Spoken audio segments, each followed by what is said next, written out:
पहले अब क्या किया गया? जी, हमने जो दिल्ली में आप कूड़े के पहाड़ देखते होंगे, उसके लिए वर्तमान में एमसीडी ने एक बहुत ही इम्पोर्टेंट काम किया है, जो कि हम उस कूड़े के पहाड़ को समाप्त करने के लिए एनटीपीसी के साथ एमसीडी ने एक एमओयू किया है।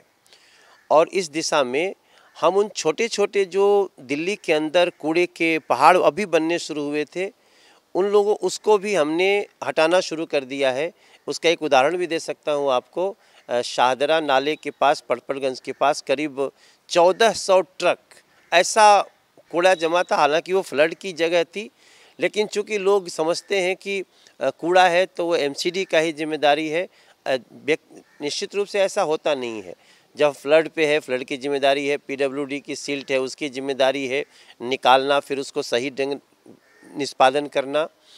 हमने अभी जगह जगह से कूड़े को उठा करके कोई नया कूड़ा घर नहीं बना रहे। हमने गाजीपुर का जो कूड़ा घर है उसी में हमने कूड़े को एकत्रित करना शुरू किया है, और धीरे धीरे वहाँ से वेस्ट मैनेजमेंट में कूड़े छोटे स्तर पे हट भी रहे हैं, और बड़े स्तर पे एनटीपीसी के साथ एमओयू हुआ है, जिसका काम अभी इसी मंथ शुरू होने जा रहा है, जहाँ से धीरे धीरे हम इस पूरे कूड़े के पहाड़ को इकट्ठा, जहाँ कूड़ा इकट्ठा हो रहा है, कूड़े का पहाड़ न बने, उसको समाप्त करने के लिए काम शुरू करने जा रहे हैं एनटीपीसी के और एमसीडी के एमओयू से।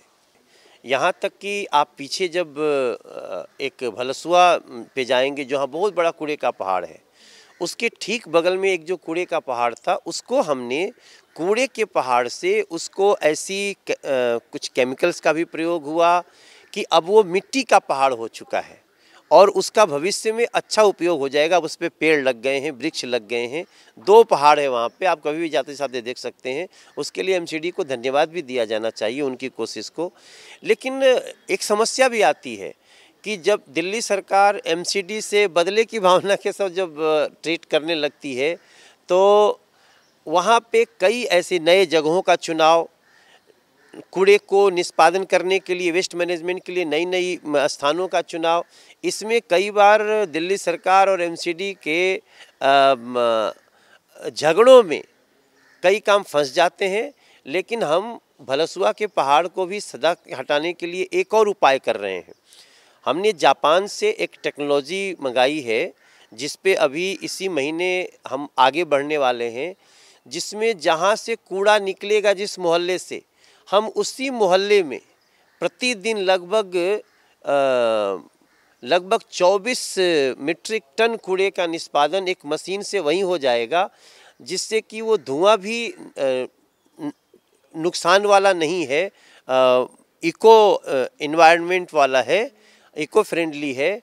और मैं समझता हूं अगर हम उसको सक्सेसफुली वो लागू हो गया और दिल्ली सरकार ने उसके साथ अच्छे से कदम मिला के चल दिया, तो अगले 2 से 2.5 साल में दिल्ली में कोई भी कूड़े का पहाड़ नहीं रहेगा। ये हमने एक इनिशिएटिव लिया है।